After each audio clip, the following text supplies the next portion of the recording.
English শিখতে আপনার খুব ভালো লাগে, মজা লাগে, কিন্তু আরবি শিখতে আপনার খুবই খারাপ লাগে। এই মাইন্ডসেট কে তৈরি করে দিয়েছে? শয়তান। এই শয়তান এই মাইন্ডসেট তৈরি করে দিয়েছে। শয়তান মানুষকে পথভ্রষ্ট করার জন্য দুইটা কাজ করে। এর মধ্যে একটা কাজ হলো টাইম টেবিলটা উলট পালট করে দেয়। কি করে? টাইম টেবিলটা উলট পালট করে দেয়। আপনি আর এই টাইম ফ্রেমের মধ্যে আপনি নাই। আল্লাহ যে টাইমিং দিয়েছেন এই টাইমে আপনি নাই। যেমন আল্লাহ বলছেন আমি তোমার জন্য দিন বানিয়েছি কাজ করার জন্য, আর রাত বানিয়েছি কি? ঘুমানোর জন্য। আর আপনি রাতে কাজ করবেন, দিনে ঘুমাবেন।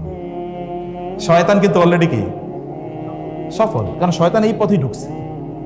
শয়তান বলছে ফজরের পরে কোন, আল্লাহ বলেছেন ফজরের পরে কোন ঘুম নাই।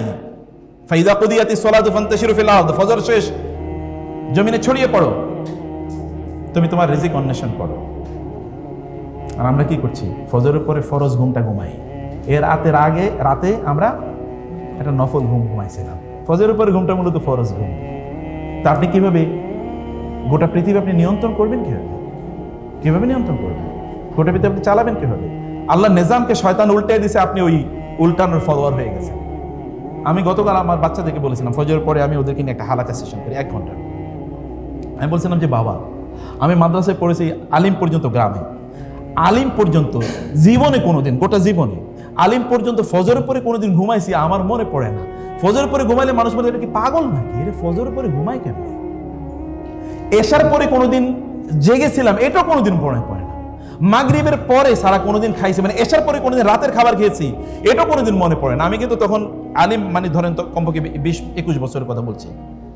তখন কোনোদিন মানে মাগরিবের পরে ছাড়া কোনোদিন রাতের খাবার খেয়েছি কোনোদিন মনে পড়ে না আমার, কোনোদিন মনে পড়ে না। বিলিভ মি, এশার নামাজ তো পড়ছে বহুত কষ্ট করে, চোখ বন্ধ হয়ে যায়। কারণ মানুষের শরীরে ঘুম, যখন মানুষের, যেমন আপনার ধরেন ব্যাটারি চার্জ দেন না, ব্যাটারি চার্জ আমরা কখন সবচেয়ে বেশি চার্জ হয়? যখন ভোল্টেজটা 100% থাকে, তখন ব্যাটারি দ্রুত চার্জ হয়। আপনি দেখবেন গাড়িতে যদি আপনি চার্জ দিতে চান আপনার মোবাইলে, তাহলে দেখবেন এটা খুব স্লো চার্জ হয়, কারণ ওইখানে ভোল্টেজ কম। মানুষের শরীর ঘুম নেয় কখন? রাত্রে 8টা থেকে শুরু করে 8টা বা 8:30 বা 9টা থেকে শুরু করে রাত্রে 2টা পর্যন্ত ফুল ভোল্টেজে থাকে। আপনি তখন 4 ঘন্টা ঘুমাইলে অন্য সময় 12 ঘন্টা ঘুমের সময় আপনি ভোল্টেজ পাবেন। আর সারাদিন আপনি খুব এনার্জেটিক থাকবেন। আর হাদিসে ইরশাদ রাসূলুল্লাহ বলেছেন, যে ব্যক্তি সকালবেলা ঘুম থেকে উঠতে পারে না, ফাআসবাহা খাবিসান নাফসি কাসলান, সে যখন ঘুম থেকে উঠে তখন ওর নফসটা থেকে খুবই নিকৃষ্ট টাইপের মন নিয়ে ও ঘুম থেকে উঠে কাসলান, তখন শরীর ব্যথা করে, মাথা মেজমেজ করে, মাথা মানে ঝিমঝিম করে, শরীর মেজমেজ করে, কোনো কিছু ভাল লাগে না, কোনো কিছু তখন ঠিক মতো চলবে না। আর যদি আপনি আর্লি ঘুম থেকে উঠতে পারেন, ফাআসবাহা তাইয়িবান নাফসি নাশীতা, তখন সে যখন ঘুম থেকে উঠে ফ্রেশ মন নিয়ে এবং খুবই খুব উদ্যমী, শরীরে এনার্জি ভর্তি, এরকম একটা শরীর নিয়ে তখন সে তার কাজ করে। আল্লাহ সুবহানাহু ওয়া তাআলা কোরআনকে যখন নাজিল করেছেন আরবি ভাষায়, আপনি যদি if you just spend your time everyday, প্রতিদিন আপনি কি করবেন? আমি শুধু আপনাদেরকে এখানে বলে যাই, প্রতিদিন সকালে 1 ঘন্টা এই পেছনে আপনি ব্যয় করবেন। 1 ঘন্টা, জাস্ট 1 ঘন্টা আপনি কি করবেন? প্রথম 20 মিনিট ধরে আপনি কোরআন তেলাওয়াত করেন, এরপরে 20 মিনিট আপনি কোরআন একটু আন্ডারস্ট্যান্ড করার চেষ্টা করেন, এরপরে 20 মিনিট আরবি ভাষা শিখেন। 1 বছর আপনি করে দেখেন, এরপরে আপনি আরবি ভাষায় পণ্ডিত হন কিনা। You just continue it for 1 year। রাসূলুল্লাহ সাল্লাল্লাহু আলাইহি ওয়াসাল্লাম বলেছেন, খায়রুল উমুরি আদওয়ামুহা ওয়া ইন তাল্লা, খুব কম সময় নিয়ে আপনি যদি কন্টিনিউ কোনো কাজ করেন, তাইলে এর মধ্যে আল্লাহ তাআলা আপনার মধ্যে বারাকা প্রদান করবেন। এটাই করেন। আপনি পুরো কোরআন মুখস্থ করতে পারবেন না, কিন্তু প্রতিদিন একটা আয়াত করে মুখস্থ করে দেখেন, 365 দিন পরে, 1 বছর পরে আপনি দেখবেন কয়েক সূরা, বড় কয়েকটা সূরা মুখস্থ হয়ে গেছে। সূরা বাকারা, সূরা আলে ইমরান মুখস্থ হয়ে গেছে, কারণ সূরা বাকারা 286 আয়াত আছে। 365 দিন আপনি দেখেন না কি হয়। আপনি প্রতিদিন কেবল you just continue it and you do it everyday. আপনি কোনোদিন ব্রেক দেবেন না, কোনো অজুহাত দেবেন না, আপনি এটা করেই দেখেন। 1 মাস করেন আপনি, তাইলে 1 বছর করেন, এরপর দেখেন আপনি আরবি ভাষা বুঝেন কিনা। আল্লাহ বলেছেন আমি আরবিতে নাজিল করেছি তোমরা যেন বুঝো। আপনি আল্লাহ সুবহানাহু ওয়া তাআলার বক্তব্যটাকে সত্যে পরিণত করেন আপনার জীবনে। কিয়ামতের দিন আল্লাহ সুবহানাহু ওয়া তাআলা আপনাকে সিদ্দিকদের কাতারে রাখবেন, কারণ আপনি আল্লাহর কথাকে সত্যায়ন করেছেন। আপনি আল্লাহর কথাকে সত্যায়ন করবেন না আপনার জীবনে, আপনি সত্যায়ন করবেন, এটা কেমন কথা হলো? আল্লাহ তাআলা বলেছেন নাহনু নাকুসু আলাইকা আহসানাল কসাস, সবচেয়ে সর্বোত্তম কিসসা আমি তোমাদের কাছে বর্ণনা করেছি। সর্বোত্তম কিসসার প্রত্যেকটা লাইন আপনাকে ভাবাবে এবং আপনাকে ভাবতে হবে। ওয়া ইন কুনতুম মিন ক্বাবলি লামিন, কি হয়েছে? ইজ ক্বালা ইউসুফু লি আবিহি ইয়া আবাতি, ইউসুফ যখন বললেন লি আবিহি ইয়া আবাতি, ইয়া আবাতি মানে কি? What is the meaning of ইয়া আবাতি? কেন ইয়া আবি না বলছেন আল্লাহ লি আবিহি? এটা আগেকার কথা, এই বক্তব্য আগে আল্লাহ তাআলার। ইজ কল ইউসুফ লি আবি, when Yusuf said to his father. এবার ইউসুফের কোটেশন, ডাইরেক্ট কোটেশন, ইংরেজি যারা পড়েছেন আপনি জানেন। এবার ডাইরেক্ট কোটেশন না, ডাইরেক্ট নারেশন। ডাইরেক্ট নারেশনে কি এসছে? ইয়া আবাতি। কেন ইয়া আবি না? কেন আবাতি? তা কেন আসলো? আর এই ভাষা তা, এটা এমনি আসে নাই। কোরআনের প্রত্যেকটা বর্ণ এটা আলাদা কি একটা ইম্পর্টেন্স বিয়ার করে। যখন তা এসছে, দেন ইট মিনস যে ও মাই বিলাভেড ফাদার, বাবা আই লাভ ইউ বাবা, আই লাভ ইউ বাবা, বাবা আমি তোমাকে প্রচন্ড ভালোবাসি, আই মিস ইউ বাবা, আমি তোমাকে প্রচন্ড মিস করি বাবা, আমি তোমাকে ছাড়া থাকতে পারি না, আমি তোমার কাছে থাকতে। এটা এক্সপ্রেশন। আপনার ছেলে কবে বলছে আপনাকে? যদি না বলে থাকে তাহলে বুঝতে হবে যে আপনার সব ইনভেস্টমেন্ট এটা লস ইনভেস্টমেন্ট, একটা লস ইনভেস্টমেন্ট। সন্তানের মধ্যে আপনি ভালোবাসা তৈরি করতে পারেন না। ইউসুফ আলাইহিস সালামের বাবা ইউসুফ আলাইহিস সালামের মধ্যে এমন ভালোবাসা তৈরি করলেন, তিনি বলেন না ইয়া আবি, বলেছেন ইয়া আবাতি, আমার বাবা, আমার প্রিয় বাবা। এবং কি বলেছেন? ছোট বাচ্চা দেখেন, ছোট বাচ্চা কিন্তু এখনো। এবং দেখেন এখানকার শব্দ, ইন্নী রাআইতু আহাদা আশারা কাওকাবান ওয়াশ শামসা ওয়াল কামারা রাআইতুহুম। এক ছোট বাচ্চা দেখবেন, বাবা বাবা জানো, বাবা তুমি জানো, এক কথা দুইবার বলে না, আমি দেখছি, আমি না দেখছি, একই কথা দুইবার বলে। বাচ্চা তো দেখেন, কোরআন একটা বাচ্চার শব্দ যখন বলেছে তখন বাচ্চা সুর ভয় বলেছে কোরআন কিন্তু বাচ্চা সুর ভয় বলেছে। এক কথা কোরআনে এরকম হয় না যে একই শব্দ দুইবার বলেছে। রাআইতু, বাবা আমি দেখেছি, আমি দেখেছি, জানো জানো আমি কি দেখেছি, জানেন আমি কি দেখেছি? রাআইতুহুম, 11টি তারকা এবং একটি চাঁদ এবং একটি সূর্য, আমি বাবা তাদেরকে দেখেছি। লি সাজিদিন, ওরা আমাকে সেজদা দিচ্ছে, আমি তাদেরকে দেখেছি। একটা শিশুর মধ্যে ল্যাঙ্গুয়েজ ইজ ভেরি ইম্পর্টেন্ট। আমরা বাচ্চাদের জন্য কি করি জানেন? প্যারেন্টিং, যেহেতু আমি প্যারেন্টিং কাজ করি, again parenting comes in my discussion. আমরা আমাদের বাচ্চাদের জন্য বলি, তোমার জন্য আমি তো কষ্ট করলাম, সারাদিন ঘুরি। আমাদের বোনরা বলে, রান্না করতে করতে তোমাদের জন্য ফাটাইয়া ফালাইছি। ভাইয়ারা বলে, সারাদিন তোমাদের জন্য রাস্তায় ঘুরে ঘুরে আয় ইনকাম করতে করতে জীবনটা শেষ করে দিলাম। আপনি মনে করছেন যে এটাই আপনার জন্য বিগেস্ট ইনভেস্টমেন্ট? না, this is not biggest investment, এটা আপনার জন্য বিগেস্ট লস প্রজেক্ট। বাচ্চাদের জন্য কেবল কি আমরা মনে করি যে টাকা তার জন্য ইনকাম করা, একটা ভালো জায়গায় তাকে রাখা, একটা ভালো স্কুলে পড়ানো, একটা ভালো জামা কাপড়ের ব্যবস্থা করে দেয়া, ইত্যকার বুঝি তার জন্য সবচেয়ে কি বড় কাজ? না, এটা সবচেয়ে বড় কাজ না, এর চেয়ে আরো বড় কাজ আছে। এর চেয়ে বড় কাজ কি? এই যে ইউসুফ আলাইহিস সালাতু ওয়াস সালাম এর বাবা ইউসুফের জন্য যা করেছেন, ইউসুফ আলাইহিস সালামের বাবা ইউসুফ আলাইহিস সালামের জন্য কি করেছেন, যে ইউসুফ আলাইহিস সালাম বাবাকে এত ভালোবাসছেন, এতটা মিস করছেন, এবং বাবার কথা তিনি বলছেন যে এই অবস্থা। বাবাকে গিয়ে তিনি তার গল্প বলছেন। এটা হচ্ছে words of love is more important than words of than actions. বুঝতে পেরেছেন? আমরা যে সকল কাজ করি ওদের জন্য, তার টিউশন ফি দিচ্ছেন, তার জন্য জামা কাপড়, তার জন্য ফ্ল্যাট, বাড়ি, গাড়ি, এগুলো হচ্ছে অনেক বেশি ইম্পর্টেন্ট হচ্ছে তার সাথে আপনার কনভারসেশন, কমিউনিকেশন, তার সাথে কথোপকথন, তার সাথে কথা বলছেন কিনা। এখানে অনেক বাবার আছেন, যদি না করে থাকেন তাহলে এখনই বাসায় যাবেন, গিয়ে বাচ্চাদের সাথে কথা বলবেন, ওদেরকে ডাকবেন, জিজ্ঞেস করবেন সমস্যা কি, আলোচনা করবেন, ওদেরকে সময় দেন, ওর সাথে গল্প করেন। ওদের সাথে গল্প না করেন তাইলে কি হবে জানেন? এরপরেই কিন্তু এই কথা আছে। ইউসুফ আলাইহিস সালাতু ওয়াস সালাম তার ভাইদেরকে গল্প বলে দিয়েছেন না ঘটনা? বাবা বললেন না, ভাইদেরকে বলো না। ইউসুফ আলাইহিস সালাতু ওয়াস সালাম তার ভাইদেরকে ঘটনা বলে দিলেন। বলে দেওয়ার পর কি করেছেন তারা? প্ল্যান করলেন, উকতুলু ইউসুফা আও ইতরাহুহু আরদাই ইয়াখলু লাকুম ওয়াজহু আবিকুম ওয়া তাকুনু মিন বাদি কওমান সালিহিন। দেখেন আমরা যা করি, ইউসুফ আলাইহিস সালাতু ওয়াস সালামের ভাইরা কি নবীর ছেলে না? কি বলেন, সন্দেহ আছে নাকি আপনাদের? বাকি ভাইরা কি নবীর ছেলে না? নবীর ছেলেই তো, বাকি ভাইরা তো নবীর ছেলে। তার তো ভাই, মা ডিফারেন্ট কিন্তু কি বাবা তো এক, মা ভিন্ন কিন্তু বাপ তো এক, তো নবীর ছেলে। নবীর ছেলেরা খারাপ হয় কেমনে, কিভাবে হয়? কিন্তু হয়। আদম আলাইহিস সালাতু ওয়াস সালামের দুই ছেলের মধ্যে একজন কি করছিল? দ্বিতীয় আদম কাকে বলা হয়? নূহ আলাইহিস সালাম। নূহ আলাইহিস সালামের এক ছেলে কি বলছিল? ওই যে বলছে না, তুমি তাড়াতাড়ি এর কাম মা না, তাড়াতাড়ি জাহাজে উঠো, দেখো না প্লাবন বলছে না, উঠবো না। সাআবি ইলা জাবালিন ইয়াসিন, ওই যে পাহাড়, ওই পাহাড়ে চড়াই উঠবো, তারপরও তোমার জাহাজে উঠবো না। বাপরে বলতেছে, বিপদে পড়লে তো তারপরে কি ছিল? বিপদ পড়ছে না, বিপদ ঠিক আছে বাবা, আপাতত বাঁচাও, এতটুকু করে নাই। কতটা ডেঞ্জারাস ছিল, কতটা ডেঞ্জারাস ছিল। সামটাইমস ইট হ্যাপেন্স, ফ্যামিলিতে ডিজাস্টার ঘটতেই পারে।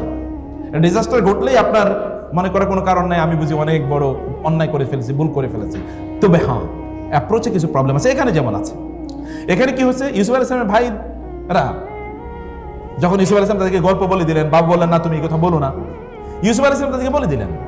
বলে দেওয়ার পরে তারা কি করেছে, প্ল্যান করেছে ইউসুফকে তারা হত্যা করবে।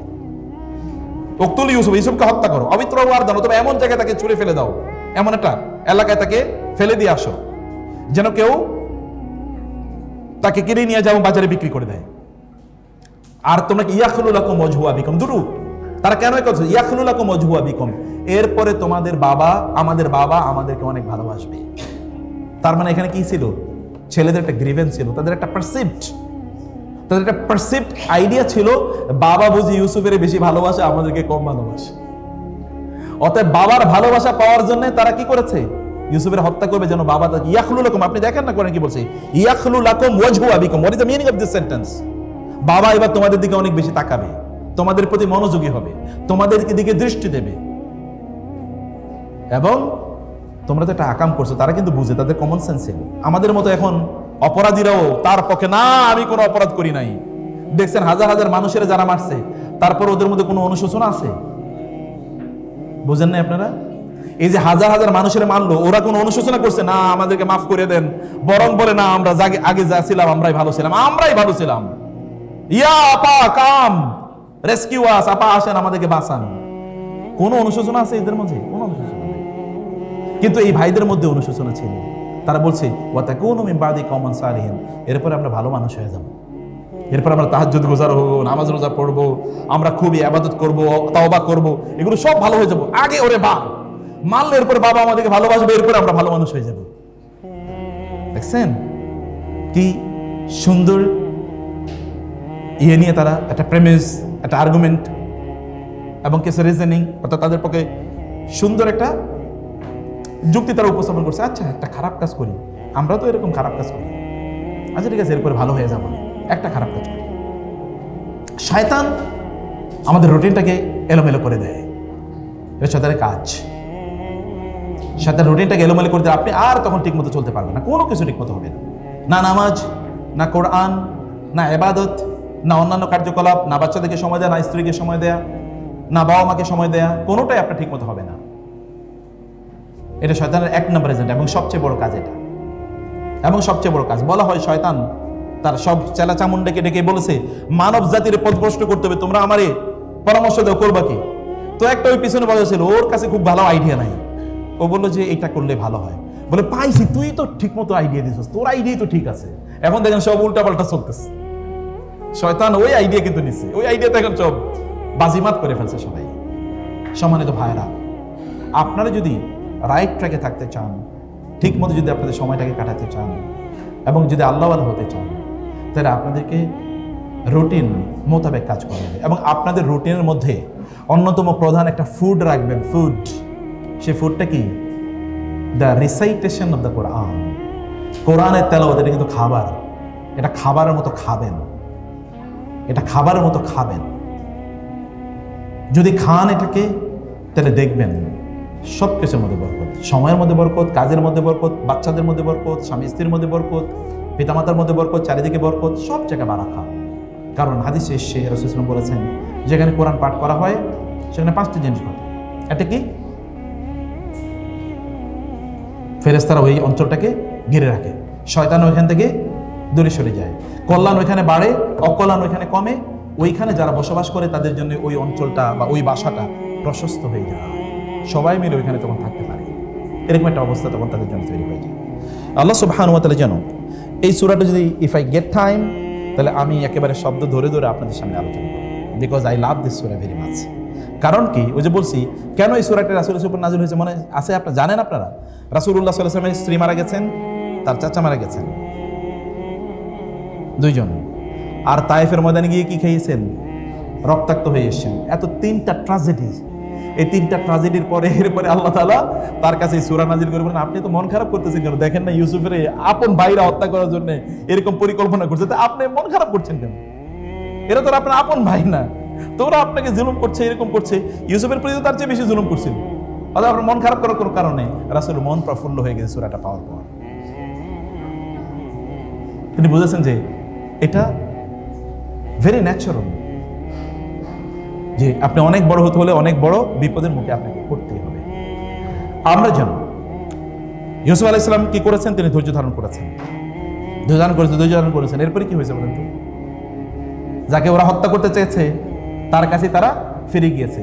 যেই জামা নিয়ে তারা বাবার কাছে গিয়ে বলছেন, দেখেন এই যে ইউসুফকে কিন্তু নেকড়ে বাঘ খেয়ে ফেলেছে, ওই জামাই পরবর্তীতে কি হয়েছে, তাকে রক্ষা করেছে। ওই যে বলছিল যে উনি মানে ইমরাতুল আজিজ, আজিজের স্ত্রী, মানে আমাদের দেশে নাম কি বলা হয়, জোলাইখা। হাদিসে তাফসিরে জোলাইখা হাদিসে নাই, তাফসিরে আসছে, তাফসির গ্রন্থগুলো জোলাইখা আছে, কারণ বাইবেলে জোলাইখা শব্দটা আছে। তো জোলাইখা তাকে প্রলোভনে ফেলতে চেয়েছিল, সেই প্রলোভন থেকে বাঁচার জন্য তাকে রক্ষা করছে কি আল্লাহ সুবহানাহু ওয়া তাআলা। ওই জামাই মুজিজা হিসেবে তাকে দিয়েছেন। কারণ কি, তার জামা পেছন দিক দিয়ে ছেঁড়া ছিল। এবং ওয়াশাহিদা শাহিদুম মিন আহলিহা, ওই জুলাইখার পরিবারের একটা শিশু এসে বললেন, ইন কানা কামিসুহু কুদ্দা মিন দুবুরিন ফাকাযাবাত ওয়া হুয়া মিনাস সাদিকিন ওয়া ইন কানা কামিসুহু কুদ্দা মিন কুবুরিন ফাকাযাবাত ফাসাদাকাত ওয়া হুয়া মিনাল কাযিবিন। যদি তার জামাটা সামনের দিক থেকে ছেঁড়া থাকে তাইলে ইউসুফ হচ্ছে মিথ্যাবাদী, নারী সত্যবাদী। আর জামা যদি পেছন থেকে ছেঁড়া থাকে তাহলে ইউসুফ সত্যবাদী, নারী মিথ্যাবাদী। পরে দেখা গেল কি, জামা পেছন দিক থেকে ছিঁড়া, জামাই তাকে প্রমাণ করেছে না ইনি সত্যবাদী, নারী মিথ্যাবাদী। এরপরে কি হয়েছে, তার বাবা কিন্তু কাঁদতে কাঁদতে ওয়া বিয়াদ্দাত আইনাহু মিনাল হুজনি ওয়া হুয়া কাযীম, কাঁদতে কাঁদতে, সূরা ইউসুফ, কাঁদতে কাঁদতে কাঁদতে কাঁদতে তার কি চোখ অন্ধ হয়ে গিয়েছে। এরপরে ইউসুফ আলাইহিস সালাম বললেন, আমার জামাটা নিয়ে যাও, এবং এই জামাটা কি করো, বাবার কাছে এনে জামাটা এরকম রাখো, ধরো। ধরলে কি তার চোখ ফারতাদ্দা বাসীরা, তার চোখ ফিরে আসবে।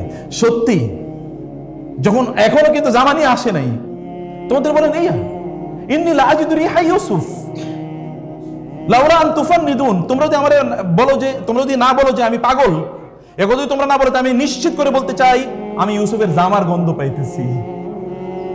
কোথায় জামা, এই জামার গন্ধ বাসায় বুঝে পাইতেছে। এবং সত্যি যখন জামা এনে দিল, তখন তিনি বললেন, আমি কি তোমাদেরকে বলি নাই আল্লাহর ব্যাপারে হতাশ হয়েও না, নিরাশ হয়েও না, আমি কি তোমাদেরকে বলি নাই? 40 বছর পর্যন্ত অপেক্ষা করেছিলেন বাবা, অথবা 35 ইয়ার্স অর 30 ইয়ার্স। এবং ইউসুফ আলাইহিস সালাম পরে কি হয়েছেন, সম্রাটে পরিণত হয়েছেন। আপনি ইউ ক্যান বিকাম লাইক ইউসুফ আলাইহিস সালাম, আপনি এরকম হতে পারেন, কিন্তু ধৈর্য ধারণ করে আপনাকে চলতে হবে। আমি শিডিউলকে ব্রেক করছি, এই জন্য ফয়সাল মাফ করে দিতে হবে।